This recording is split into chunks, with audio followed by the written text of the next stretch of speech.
I am so sorry.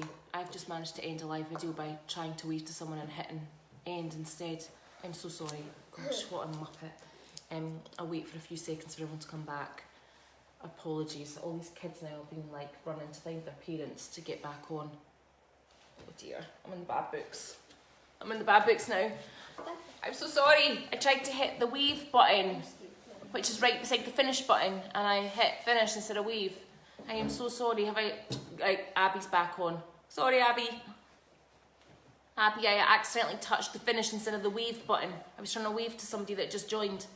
This is why I shouldn't do some things. New technology are terrible. Where's my wee Sophie gone? I hope she's coming back. Sorry, Sophie. She'll be panicking. She'll be shouting her mum through, going, Mum, Mrs. C's disappeared. Right, Alex, up please. Okay. Right, got a few people back on again. Oh, thank goodness for that. Oh, right.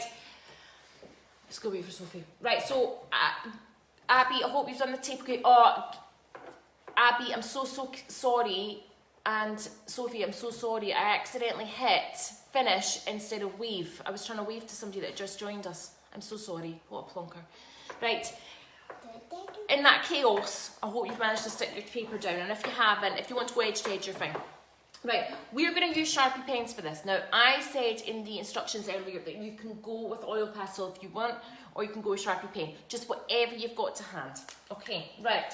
What I want you to do first of all is I just want you to try and switch off that part of your brain that's thinking about drawing a picture of something today. And I just want you to draw somewhere on your page. Think about the kind of line that you would create if you were listening to nice, relaxing music. So the kind of line that you would put on if you were on a beach and you were listening to some nice, chilled, relaxing music. So I'm going for like a nice wavy line. Okay? Do whatever you want. It's your expressive art. You're asking me if you can do something. Right, next up I want you to think about if you were listening to some really angry, hard metal music. The type that Sophie's mum likes to listen to a bit. I'm going for really, really straight lines here. Roll down my page. Now, remember this isn't your picture must look like this today. Your picture will probably look totally different to mine. That's fine. Now in true Kandinsky style, I'm going to separate my lines up now into stripes. So, I'm just giving you a few wee instructions there to get you started. I might colour in some of mine, so just go for some lines just now.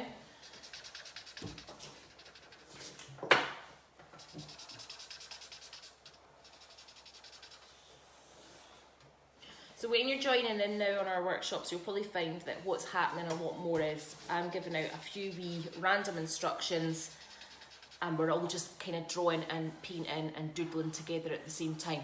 So it's not going to be as technical, there's not going to be as many steps, and you'll just basically be watching me and the boys drawing and painting. It's going to be a bit strange really. What's wrong? Okay. So theirs is looking totally different to mine. That's perfect because they don't think the same way as me. I don't want theirs to look exactly like mine. And I can't wait to see all the finished examples at the end of this because they are all going to look so delicious and so different. Delicious? Yeah, delicious. What? You're going to eat them? No. Okay. Just because something looks delicious doesn't mean you have to eat it. That's looking great. I love that one.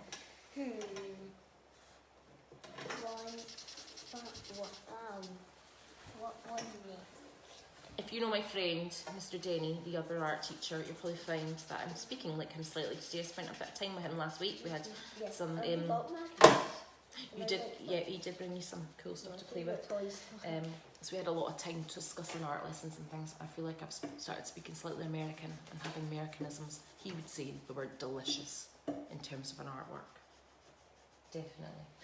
Right, I've got some wavy lines now I'm thinking about. So Kandinsky, if you don't know much about Kandinsky, he always listened to music when he was creating his art. Pretty much quite a lot of sort of classical music, because that's what they listened to back then. So, you know, when we are doing this in the class, often what I would do is I would bring in some little samples of music. Hannah, stop that please. Please stop. Little samples of music, and that's what we would do in the class. We would listen to music and we would draw as we were listening. Can't do that today because it won't work at home. So I want you to just be imagining what these sounds would look like. Right, so that's what Kandinsky did. He tried to make music and art at the same time. What, darling? Will the Sharpie go through the tape? No, Okay. tape's touching your border. Right, he also, if you know a bit about Kandinsky, he's very, very famous for always having a lot of circles in his artwork. So I have got a few circles just for drawing around. So somewhere on your page right now, I want you to get some circles, and I just want you to draw around them with your Sharpie pen. Yes. Or your oil pastel. Whatever it is you've chosen. This one has No, water. darling, that's got water in it. That's for my next part. Okay. Just use some of the dry ones, thank you, sweetie. And you could place these anywhere you want on your paper. This pen's not working very well. I got the dud one. If you make a mistake and you end up with a big blob of water because somebody just reached over your paper and dolloped a big blob of water on your paper and your Sharpie now doesn't work, you could always make your circle a little bit thicker, or if somebody wobbles the table when you're working and your perfect line isn't perfect anymore, just make your lines a little bit thicker if that ever happens. Don't have an accident on your page, just turn it into something that looks like it should be there. Okay, right, so I've got that circle there, I'm trying to make it perfect. We got, let's use this circle as well. Doesn't have to be perfect. So Kandinsky was famous for doing that concentric circle thing that we did a few weeks back, where he did a circle that was like a target that got smaller and smaller. We did 12 of them, so you might even want to try and get that somewhere in your picture. What do you use for that? I just used the bottom end of that cup. Okay, there's nothing stopping you now doing lots more lines. You might even want to try and get some of those oil pastels in there as well if you want. Just whatever you feel like doing. Little mark makings could end up coming into this. A little bit, some little marks. Whatever you feel like doing. This is inspired by Kandinsky. So it's just thinking about movement, thinking about noises, thinking about lines. Look at what other people are doing. Look at what the boys are doing. Look at what I'm doing, and then think, oh, I like that. So I love the way that Alex has done his zigzaggy line right now. So I'm actually going to do that. I'm going to zigzaggy line going over the top of this. There's nothing wrong. Often I get people getting upset because so and so copied them. But there's nothing wrong with that. That's using them as your inspiration. All artists are inspired by other artists. It means they like what they're doing, and plus they're never ever going to be able to recreate it 100% perfectly. But don't copy it, just try and do it in your own style. I might just put a few more lines in here. You alright, Harris? You know what you're doing? Oh, I like that bit in the middle. Very much. And I am actually in a minute going to get some oil pastel involved in mine as well, because I love using oil pastels just for a wee bit of texture.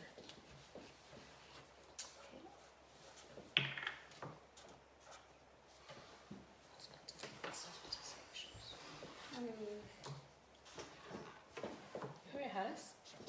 You don't look very happy. Okay. So it's starting to come together. Got lots of interesting marks on my page, got lots of interesting shapes. I love using the black Sharpies, they always stand out really well. If you've got coloured ones, go for it. Okay, Harris, actually, Alex, could you pass me? So I've got some oil pastels here as well, if you want to add a little bit of colour. And it doesn't matter what colours you use, Kandinsky uses every single colour out there. I always, I think colour says a lot about the mood that you're in today. So I'm going to go for some. I'm happy. You're happy today? Why are you happy today? Because I'm having fun. Having fun. So, green. That's another reason that we've kept these workshops going. A lot of people think that I'm being, very kind doing them, but to be honest with you, it's quite selfish that I'm doing them. It's because we actually get quite bored in the holidays. And if we do a workshop, it gives me something to think about, something to plan for. It gives the boys something to do as well. And I thought, well, if we are doing something, you guys may as well join in as well if you want. Don't feel you have to. And as per usual, we'll be posting these lessons online afterwards. So if you haven't had a chance to catch up, they'll be there, and they'll be on the YouTube channel as well. So yeah, so I don't know why I chose green. I don't even actually like green as a colour. I don't know what that says about me today. Green's one of my favourite colours. I think it's because I saw that Granny was watching and I know it's her favourite colour. Maybe it's to that. Although, Granny, you changed recently. you used to like green as your favourite colour, and then Harris had to do that thing where you had to ask his family what their favourite colours were, and you told him yours was yellow. I was quite surprised. Right, so I've got a little bit of colour in there now. I'm going to use some sweet actually. And I think I'm just going to add in a few more lines. You like that? I'm just going to add in a few more lines just to sort of connect it a little bit. It's not got quite enough interest for me. I'm going to add the paint in a few seconds. Just for some reason I'm drawn to this orange. So I'm just going to... Good. Yeah, you like orange, don't you?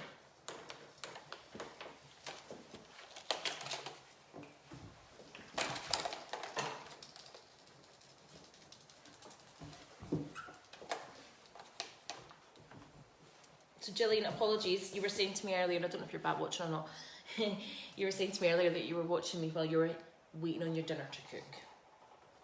And I asked what you were, I was waiting to ask you what you were having. I was waiting to wave at you and ask what you were having, and then I accidentally hung up on everyone, so apologies for that. So I hope you're having a nice dinner. In Australia.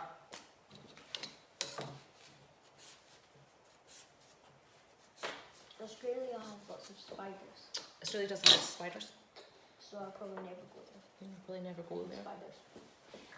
Would that put you off entirely? Yeah. Okay. Will you just never go back? If I went there, I'd just go and use anything. Will you just wait and say, I'm on the wrong flight? I don't know what you take your breakfast this morning. Daddy fed you, I don't know what's going on. Right, so there we go. I think I'm going to add some paint in a second.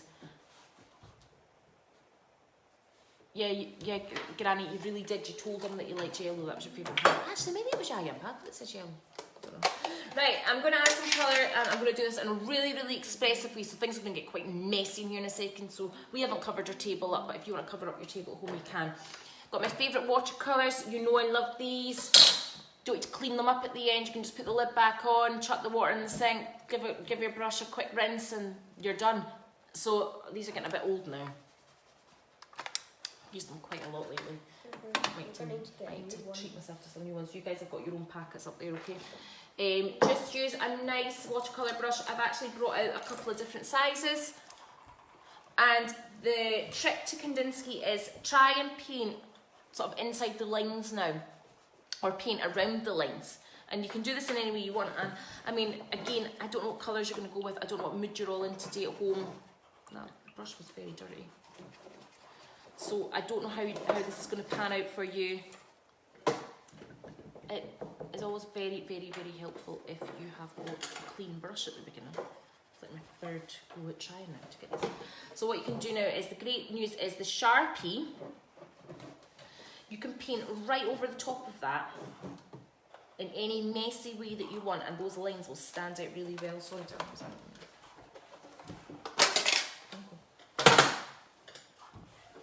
If you didn't get a chance today to look at who Kandinsky is, there's a brilliant clip. It's like an animation. I use them quite a lot in the classroom. So have a wee look at that later on. It'll tell you a little bit about who he was and who he was inspired by.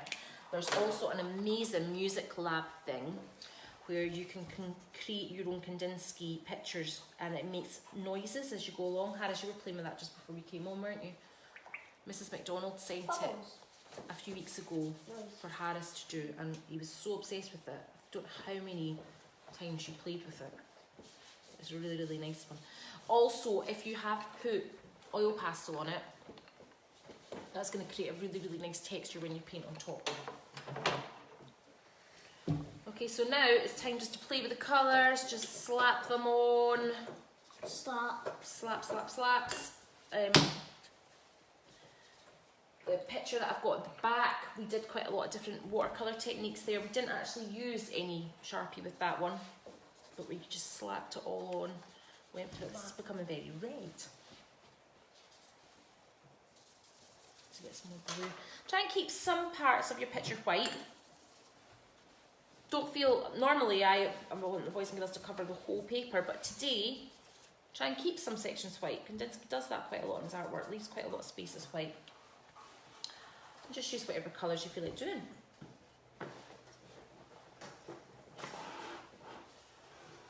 use some of the watercolour techniques that we've been using lately, where we make the paper wet and then we splodge colour on top. Let's see what happens. But one thing that I would say is just be aware of the fact that your paper's become wet now. So if you're thinking, oh, I could add in a little bit more here, your paper will be wet, it won't let you. So don't now get a nice Sharpie pen and put that on top of wet paint, because that's one way to knacker your Sharpie pen for the rest of its life. I mean, it is your Sharpie pen, you can do what you want with it, but if we were in class right now, I wouldn't be recommending that.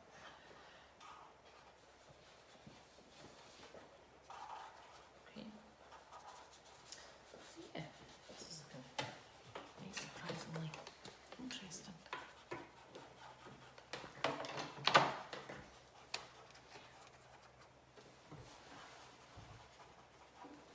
You're still drawing?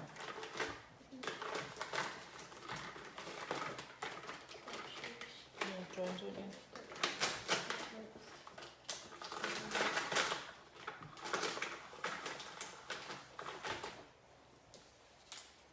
So Sophie, did you find out who your teacher's going to be next year? I'm not sure. I haven't seen the class list. I don't know who you're all getting.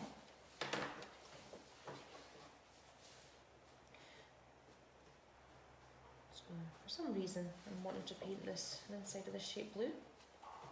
So this is the way these lessons are going to go. We're just going to do looking at different artists every couple of weeks. So next week you've got a choice. We could look at the Impressionists and create a landscape, quite a messy landscape. MD, again, MD.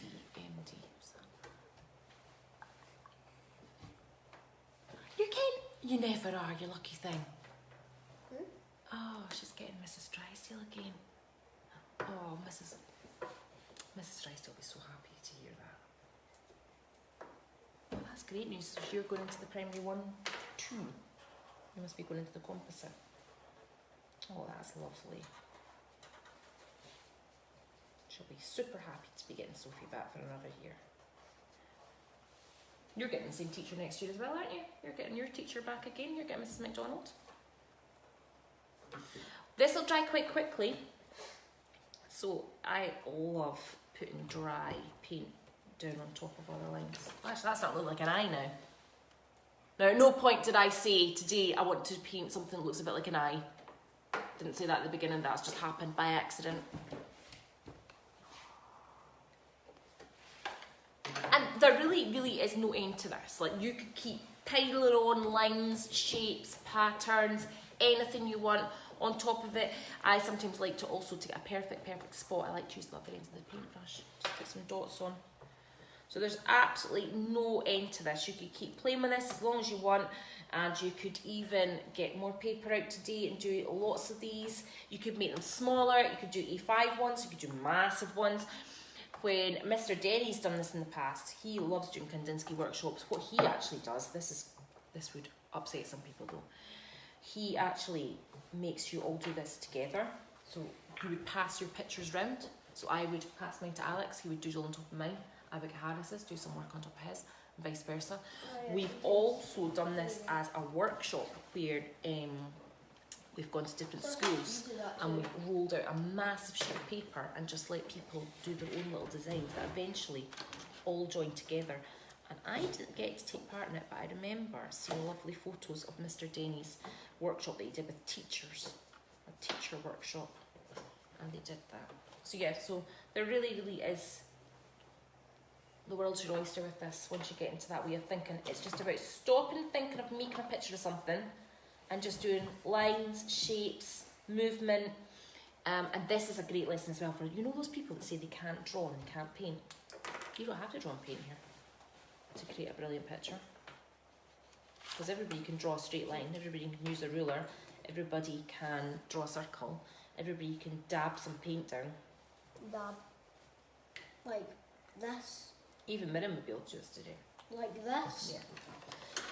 Right, I'm going to call it a day now because I'm looking at the time and I said that these wouldn't last very long, these workshops. So when you're happy with yours and it's finished, if you've got the tape on, you're going to have to take the tape off. So before I disappear, I just want to quickly go over how to take the tape off. You might know this already because you might have done this sort of thing with me already in the past. So you might be able to zone off now. But if you are coming to take your tape off, what you want to do is you want to take the last piece off that you put on. So that was my bottom piece.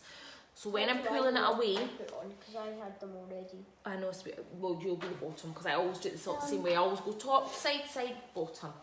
I always do that. So you're taking the bottom bit off first, and when you're pulling it away, well, Harris, I'll help you take your tape off in a wee second. Add a little bit more paint while I'm talking. While I'm taking the tape off, I'm pulling it away at a 45-degree angle so it doesn't rip. So if the paper starts to tear a little bit, it won't tear my amazing picture. It'll just tear the paper. Sorry, Alex. Okay.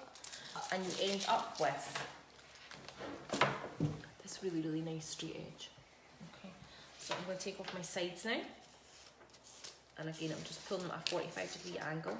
This paper is slightly starting to rip. It's a strange card that it has kicking about. But because I'm doing it at a 45-degree angle, it's the border that's kind of taking the top layer off, and like that. And then the bottom bit. So all my messy lines disappear.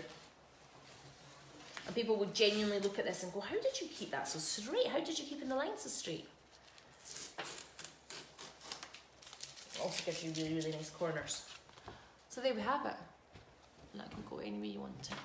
How to create a Kandinsky inspired picture. And that's us. Ooh, don't forget to sign it, just in case people think it's the real thing. So don't forget on your bottom right hand side corner to put your signature just with a pencil. Because otherwise, if you decide to put these up on the wall, people might think, wow, you've got a real Kandinsky. Wow, how did you afford that? Okay, right, so that's us. I'm going to let these guys finish off and take their tape off, and I'll photograph their examples. Please, please, please send me your photos when you're finished so I can have a wee look at it, see what you've done. Spread the word as well. I'm going to post this on YouTube and on Facebook, so if you want to catch up later, you can. Apologies again about the stop in the middle. That was really, really stupid of me. So yeah, next week I think what we'll do is we will go with maybe creating some messy landscapes. So you're very welcome, Abby.